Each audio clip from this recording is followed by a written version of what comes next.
The Stanford Prison Experiment by Haley Ingram, Alana Sloan, and Amanda Smith. A project submitted for Dr. Moore's Psyc 2301 class. Philip G. Zambardo wanted to know what would happen if you make participants feel de-individuated and others dehumanized with an anonymous environment. Thus, the Stanford Prison Experiment was born. It all started on a Sunday morning in Palo Alto, California. The noise of the police sirens filled the air. A mass of college students were arrested for a variety of felony code violations. Each were handcuffed, searched, and warned of their legal rights, and then taken to police headquarters for a formal booking procedure. Eventually, the college students were taken to a prison in the basement of the Stanford University. If this sounds odd, it is because this is all entirely an act. The police were in on the experiment and agreed to fake arrest the college students. The research team wanted real policemen so the experimental situation would seem more real and the college students would believe they were truly having their freedom taken away. The college students were also in on their own arrestment. College students from all over the United States answered an ad in the local newspaper inviting volunteers for a study of prison life that would run up to 2 weeks for the pay of $15 a day. 24 were chosen.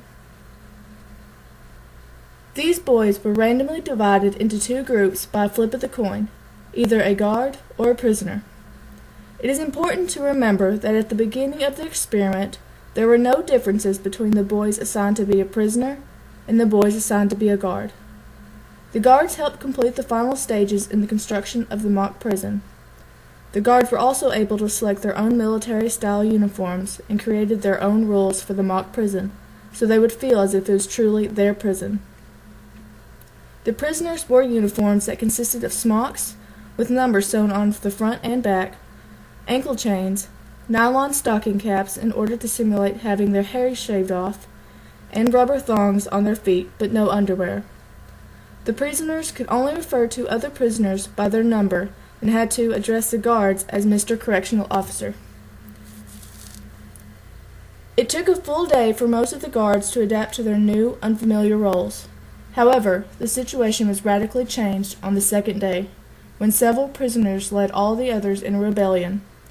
They tried to individuate themselves by ripping off their numbers, locking themselves into their cells, and taunting the other guards. Later in the experiment, the guards increased their coercive and aggressive tactics, humiliation and dehumanization of the prisoners. The guards' actions could be very closely related to abuse. Within 36 hours after being arrested, the first prisoner had to be released because of extreme stress. The worst abuse by the guards came on the late night shift, when the staff was asleep and they were not being monitored. The experiment had to be closed down after only 6 days of what was meant to last 2 weeks. There are several lessons learned as a result of the Stanford Prison Experiment. 1. Human nature can be transformed within certain powerful social settings. Some situations can exert powerful influences over individuals, causing them to behave in ways they would otherwise not. 2. Role-playing, even when acknowledged to artificial, temporary, and situationally bound, can still come to exert a profoundly realistic impact on the actors. And 3. Prisons are spaces that demean humanity, destroy the nobility of human nature, and bring out the worst in people.